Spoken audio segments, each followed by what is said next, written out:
we need to bring ourselves to the point of firm conviction, or else we won't understand what happened in Karbala. And we will be at the mercy of people like the person who called the Supreme the greatest sacrifice in human history, decreased it to the level of a suicide. Yani, if we do not understand the concept of Marad, then we are at people like him and others who will defame, dishonor not just the Imam but all of the Imam.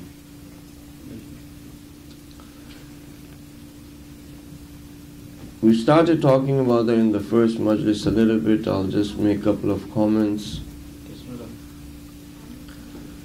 Something which is haram has no honor. Something which Allah subhanahu wa ta'ala has forbade has no honor. You cannot say that something which is forbidden can be committed honorably or non-honorably. There's no such thing. And you can't say that I will lie honorably, or I will drink alcohol honorably, or I will eat haram meat honorably. There's no such thing. Something which is forbidden, something which is haram has no honor. If that thing had any honor, Allah subhanahu wa ta'ala would not have forbid it.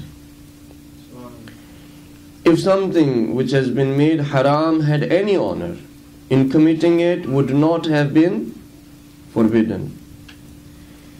The reason why something or some things are forbidden is because in those things there is no honor. And if you start looking at unhonorable and forbidden acts as you could perform honorably, the whole structure of Islam collapses. The whole structure of Islam will collapse. There are people in today's world who commit sins.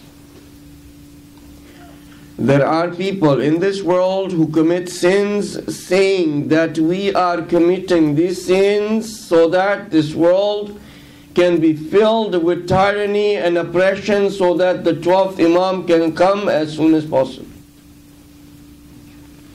Yani, there are people who will not get married but have kids.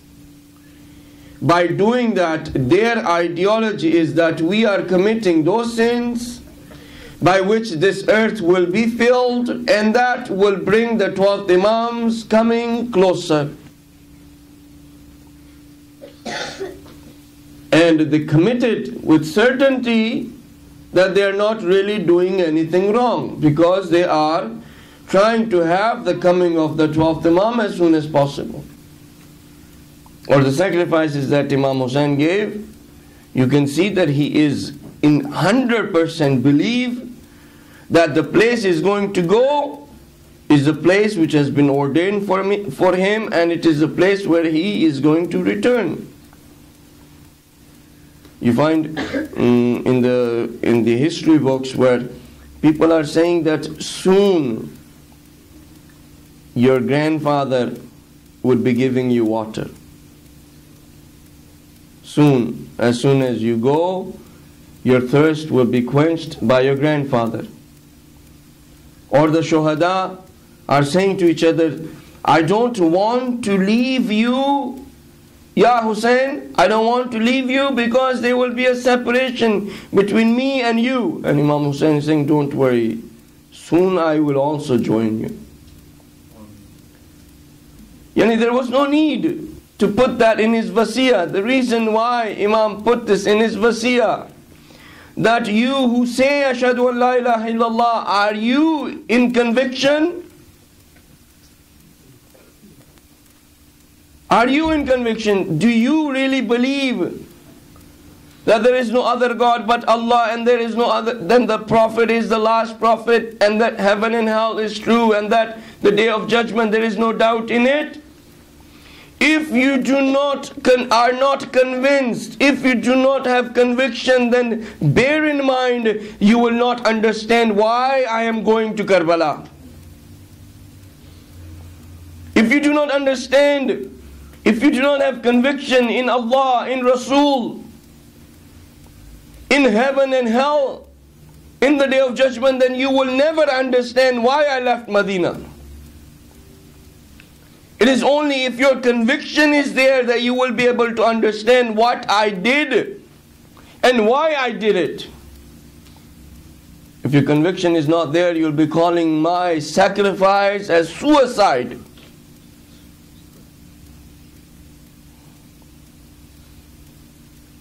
If you do not understand what heaven and hell is, if you do not understand Tawheed, if you do not understand Nabuwwah, if you do not understand the day of judgment,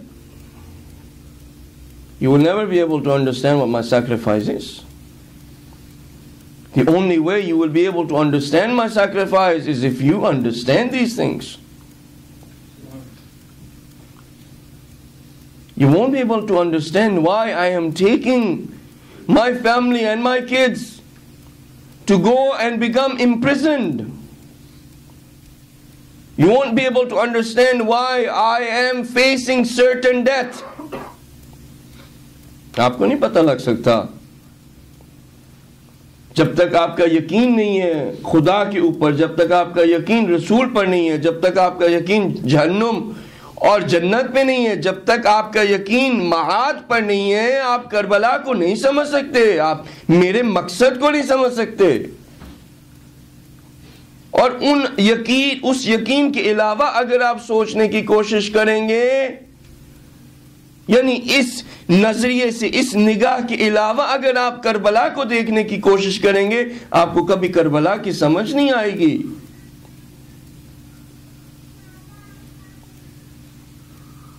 We have come now to this state in Azab of Imam Hussain after 1400 years.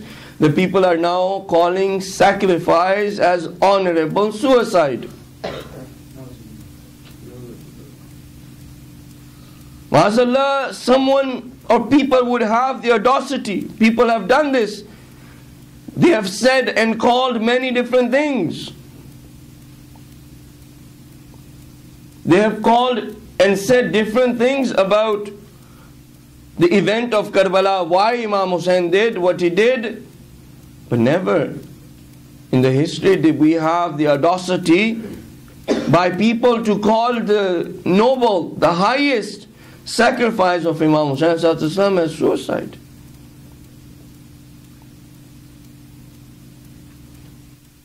To face certain death, that was the case for every Imam.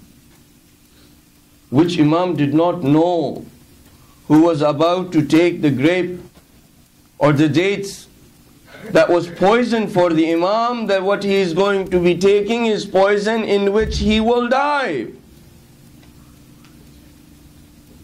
Every single Imam knew that they are facing certain death, and this particular thing that they are about to eat would certainly have them go from this world. So maazallah, with that, we are going to do tawheen, disrespect to all of the A'immah. That each and every one of them took that grape or that date knowingly, with certainty that they're going to die, and they still took it.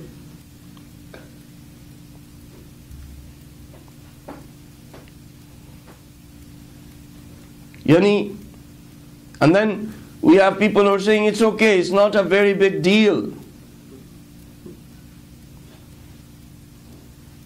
Do you know, in the sites that are of the enemies of Ahlul Bayt al-Muslim, they're playing this clip to justify their own sayings. They say they have this clip on their websites and they're playing it and they're saying, look, we've been saying this for so many years, and now their own people are saying the same thing about Imam Hussain.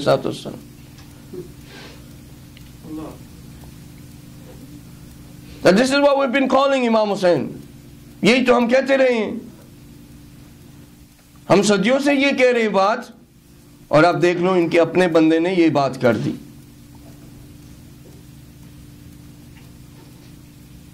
So it's not a big deal. It's not a big deal.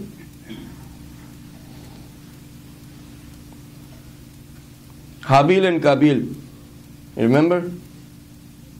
Habil and Qabil. Who killed whom? What? Qabil killed Habil? Yes? Qabil killed Habil. Qabil killed Habil. Qabil is going to be judged. Qabil is going to be judged for every single murder that happens in this universe. You know what? The millions of people murdered. The millions of people murdered in Iraq, or the hundreds and thousands or millions of people murdered in Palestine, or the people who get murdered in Canada or in the US, or the people murdered in Vietnam for 20 years. Every single person in history who was murdered, the sin of that, the punishment of that is going to go to Qabil. In every single innocent life which is taken on the face of this earth till the earth is there, that person is going to be punished. If you look at it in that context, it might be just one statement, but the punishment of that statement of every single individual who heard it, who accepted it, who said that yes, this was the case, that disrespect done to Aimma, the person is responsible. And if someone actually goes astray by this statement, those people who have gone astray, and those people who will come in the future, and those people who will come after them, and those people who will come till the day of judgment, because of this going astray, this person will be punished for that.